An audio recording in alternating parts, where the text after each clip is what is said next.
Tout avait pourtant fort bien commencé pour les Stéphanois qui jouaient à gauche dans leurs couleurs habituelles puisqu'ils allaient bénéficier peu après le début du match d'un coup franc à la suite d'une faute sur Saramagna. Ce même Saramagna tire en force et Barthélémy qui faisait hier ses débuts en match officiel reprend et marque. 1-0 donc pour Saint-Étienne et cela après seulement 1 minute de jeu. Les joueurs stéphanois vont d'ailleurs avoir l'occasion d'aggraver le score 2 minutes plus tard. Sur un nouveau centre de Saramagna, le gardien de but corse Giacomo parvient à repousser le ballon alors que Barthélémy se trouvait encore bien placé.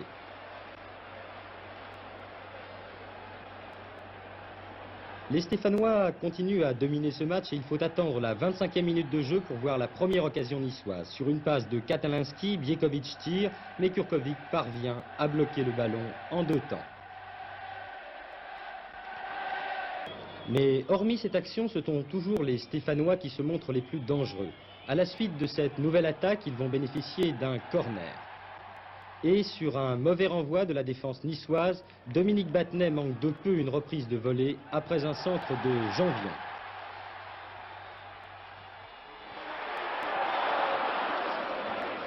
Ne parvenant pas à marquer ce second but, les joueurs de Saint-Étienne vont commencer à moins bien poser leur jeu et à être régulièrement contrés par la défense niçoise où le Yougoslave Katalinski notamment accomplit un très bon match. Enfin, peu avant la mi-temps, à la suite de cette action, Dominique Rocheteau va être blessé après un contact avec le niçois Jouve. Rocheteau restera pourtant courageusement sur le terrain malgré une fracture du nez qui l'empêchera de jouer mercredi prochain avec ses camarades de l'équipe de France.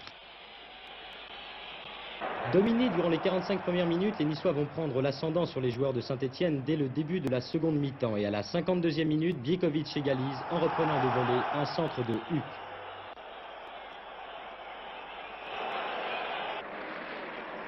« 20 minutes plus tard, sur un contre, le Niçois Sanchez, complètement démarqué sur l'aile gauche, centre. Kurkovic hésite à intervenir et Huck marque le deuxième but de son équipe dans un angle pourtant très fermé.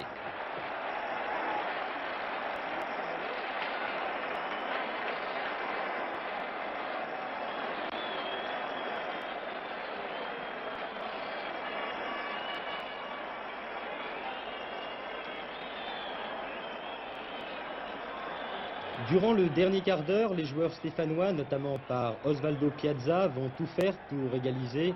Encouragés, il faut le noter, une fois de plus jusqu'au bout par leur public, mais ils se montrent à la fois maladroits et trop lents pour pouvoir inquiéter les Niçois, où le milieu de terrain composé de Huck, Guillou et Jouve parvient la plupart du temps à conserver le ballon avec calme.